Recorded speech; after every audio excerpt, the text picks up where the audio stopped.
Se eu tivesse que dar um título para essa minha fala, para esse meu discurso, talvez o título fosse mais uma vez a pandemia e mais uma vez a crítica a determinados decretos e medidas do poder público. No dia 30 de abril, o prefeito Eduardo Paes editou um decreto, o decreto 48.815, que estabelece regras para o retorno à atividade presencial dos servidores públicos do município do Rio de Janeiro. E ele é um decreto muito importante, mas muito perigoso. E é sobre isso que eu quero falar hoje. Nesse decreto há uma série de considerandos, caro vereador Paulo Pinheiro, que entende desse assunto mais até do que eu. Há uma série de considerandos para justificar o decreto. Mas me parece que os considerandos desconsideram a realidade. Parece que a pandemia acabou no Rio de Janeiro. Parece que a pandemia está absolutamente sob controle no Rio de Janeiro. Porque o decreto estabelece o retorno a atividades presenciais na cidade do Rio de Janeiro para praticamente todas as atividades de servidores públicos e coloca o teletrabalho como excepcional, como exceção à regra. Isso faz com que a gente tenha o inverso do que havíamos trabalhado até agora na cidade do Rio de Janeiro, onde o sentido era de que tudo aquilo que pudesse ser feito por teletrabalho seria feito e apenas as atividades essenciais mantinham a questão, né, de serem presenciais, atividades que não tinham como ser feitas de forma remota. E olha, lá em março, final de março, início de abril, quando a cidade apresentava algo em torno de 49, 50 casos por dia e alguma coisa entre 3, 4 óbitos por dia, foi quando esta ideia de que precisamos fazer com que seja trabalho remoto tudo aquilo que possa ser feito. Era este o quadro. Uma pandemia com algumas dezenas de casos por dia e menos de 10 óbitos, 5 óbitos, 6 óbitos por dia. A cidade agora, no momento em que o prefeito decreta essa retorno às atividades presenciais, a cidade está mostrando 500 casos por dia, 20 óbitos por dia, muito mais do que quando foi decretada a questão do trabalho remoto. E, portanto, há uma inversão absoluta de valores. E eu quero chamar a atenção aqui da Secretaria de Saúde, dos vereadores, sobre a gravidade dessa situação. Por que há uma inversão? Com as condições epidemiológicas da pandemia, do jeito que elas estão agora, o poder público precisa continuar olhando para a forma como a gente reduz a circulação de pessoas e o contato entre as pessoas. É preciso evitar atividades presenciais para diminuir a circulação das pessoas que muitas vezes têm que pegar transporte, ônibus lotados e permanecem em contato entre elas. Nós estamos vivendo uma situação, vereador Paulo Pinheiro, muito surreal, porque estamos criando as condições ideais para que novas variantes do vírus surjam entre nós, porque as pessoas circulando continuam a fazer com que o vírus circule, inclusive numa situação onde a vacinação, que ainda não há uma cobertura grande da população, faz com que o vírus vá buscar caminhos para superar a vacinação, porque vai encontrar algumas pessoas já sim vacinadas. E a gente está trabalhando com uma perspectiva... Eu sei que ninguém aguenta mais ficar em casa, mas a prefeitura utiliza uma consideração dizendo a queda da produtividade do trabalho presente, do trabalho remoto. Nós estamos falando de atividades de servidores públicos, que tem que ter produtividade, que tem que atender bem a população, mas eu não sei com base em que estudo o prefeito Eduardo Paes agora resolve retomar atividades presenciais e deixar a atividade remota apenas como exceção.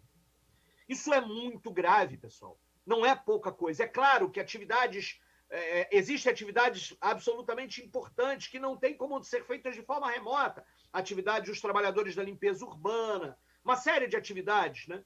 Mas, por exemplo, o vereador Márcio Santos, que é presidente da Comissão de Educação, há agora uma determinação de que todos os profissionais chamados de apoio, aqueles que nós chamamos de funcionários administrativos, profissionais de educação que não são professores, todos eles devem retornar ao trabalho presencial, mesmo que a escola esteja fechada.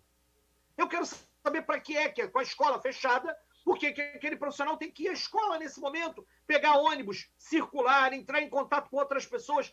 É muito grave o que nós estamos vivendo agora. Além disso, há uma falta de compreensão da prefeitura sobre qual é a função do programa de vacinação. Porque ele estabelece a obrigatoriedade do retorno de todo mundo, depois da vacinação. Estabelece como prazo 14 dias depois da segunda dose e diz que, então, todo mundo tem que voltar. Vacinação é estratégia de proteção coletiva, não individual. Eu aprendi isso nesse período da pandemia. Determinar o retorno de servidores vacinados para ambientes de contato com o público e com seus pares não vacinados, antes do controle da situação epidemiológica ou antes do atingimento de uma cobertura vacinal grande na sociedade, significa colaborar na criação de condições para o surgimento de variantes resistentes às vacinas. Eu queria dizer em outras palavras, ao forçar, que é isso que a prefeitura está fazendo, o convívio entre vacinados e não vacinados, sem que a epidemia esteja sob controle, a prefeitura transforma seus espaços de trabalho em criadouros de variantes que podem colocar em risco todo o esforço do programa de imunização.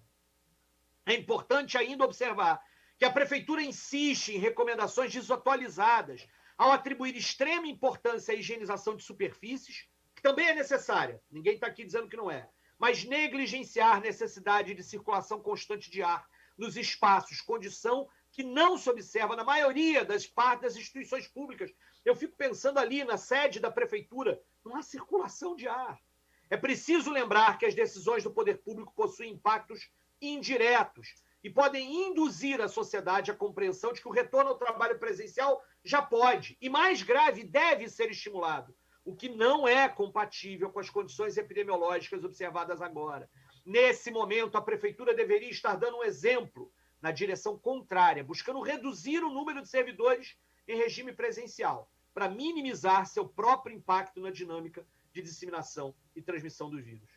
Esse trechinho que eu acabei lendo é uma nota que o nosso mandato está produzindo, que está encaminhando. Vamos encaminhar à Comissão de Saúde, estamos encaminhando para os órgãos públicos, para a imprensa. Eu estou muito preocupado com a forma como a prefeitura está lidando com isso.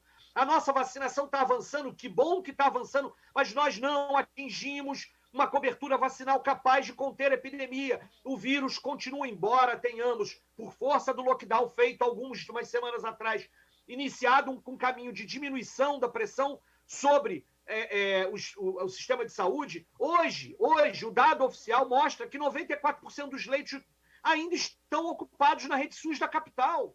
Portanto, há uma ocupação de leito. Por que a gente vai correr o risco de botar uma pressão enorme sobre esse sistema novamente? Por que a gente vai correr o risco de que novas variantes venham vindo daqui do próprio Rio de Janeiro? Ou como é que a gente vai correr o risco agora de que uma terceira, quarta onda, porque nós já vivemos 3 aqui no Rio de Janeiro, né? De certa forma, a forma equivocada, titubeante, como o governo Crivella lidou com a pandemia, e a forma como o governo Eduardo Paes, apesar de um discurso muito direitinho, né, que não nega a ciência, com práticas que acabam colocando em risco, nós podemos estar vivendo uma quarta, quinta onda, gente, ninguém aguenta mais. É uma irresponsabilidade esse decreto 48.815 de abril, de 30 de abril, editado pelo governo Eduardo Paes. É precipitado e vai na contramão daquilo que devia ser feito.